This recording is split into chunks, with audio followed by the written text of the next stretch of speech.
Albert Einstein का जन्म 14 मार्च 1879 को जर्मनी में हुआ था। बचपन में उन्हें अपनी मंदबुद्धि बहुत अकड़ती थी। पढ़ने में मन नहीं लगता था, लेकिन फिर भी किताब हाथ से नहीं छोड़ते थे।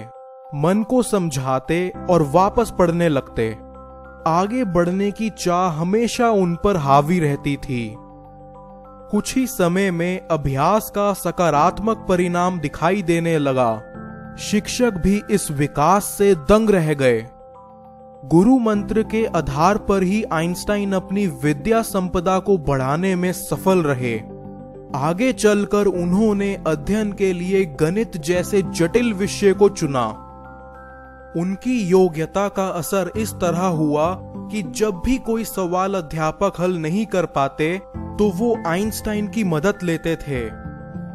सबसे पीछे रहने वाले एक बालक ने अपने गुरु से पूछा, श्रीमान, मैं अपनी बुद्धि का विकास कैसे कर सकता हूं? अध्यापक ने कहा, अभ्यास ही सफलता का मूल मंत्र है। उस बालक ने इसे अपना गुरु मंत्र मान लिया और निश्चय किया कि अभ्यास के बल पर ही मैं एक दिन सबसे आगे बढ़कर दिखाऊंगा।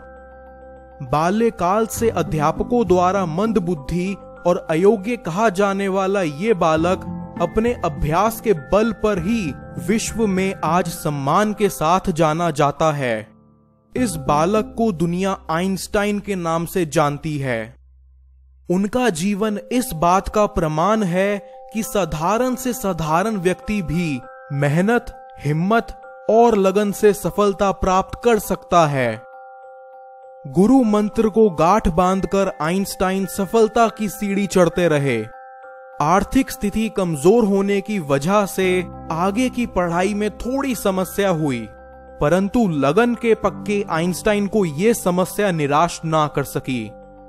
उन्होंने ज्यूरिक पॉलिटेक्निक कॉलेज में दाखिला ले लिया। शौक और मौज पर वो एक पैसा भी खर्च नहीं करते थे।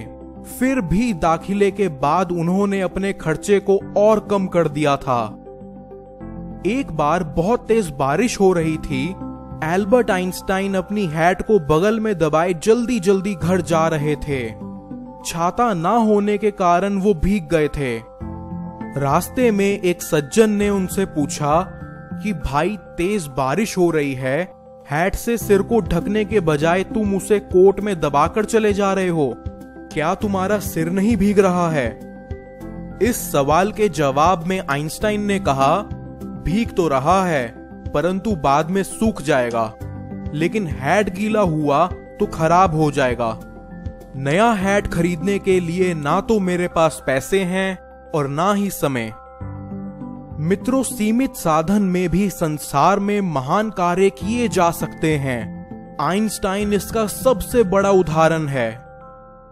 ज्यूरिक कॉलेज में अपनी कुशाग्र बुद्धि, जिसे उन्होंने अभ्यास के द्वारा अर्जित किया था, उसके बल पर जल्दी ही वो वहां के अध्यापकों को प्रभावित कर सके। एक अध्यापक ने उनकी स्थिति जानकर आर्थिक तौर पर उनकी मदद भी कर दी थी। शिक्षा पूरी होने पर उन्हें नौकरी के लिए थोड़ा भटकना पड़ा, पर तब भी वो निराशा को अपने पास भटकने नहीं दिए। बचपन में उनके माता पिता द्वारा मिली शिक्षा ने उनका मनोबल हमेशा बनाए रखा।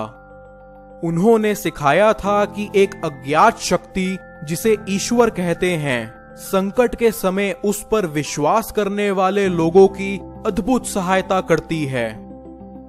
गुरु का दिया मंत्र और प्रथम गुरु माता पिता की शिक्षा आइंस्टाइन को प्रतिकूल परिस्थिति में भी आगे बढ़ने के लिए प्रेरित करती रही।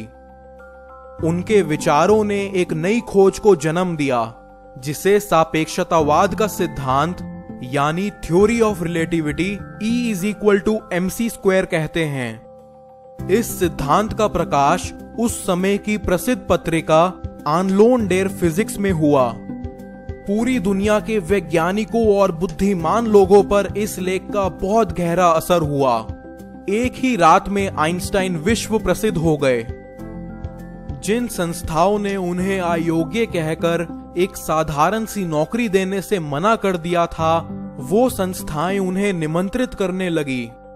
ज्यूरिक विश्वविद्यालय से भी उन्हें निमंत्रण मिला, जहां उन्होंने अध्यापक का पद स्वीकार कर लिया। उनकी महान विशेषताओं को संसार कभी भी भुला नहीं सकता।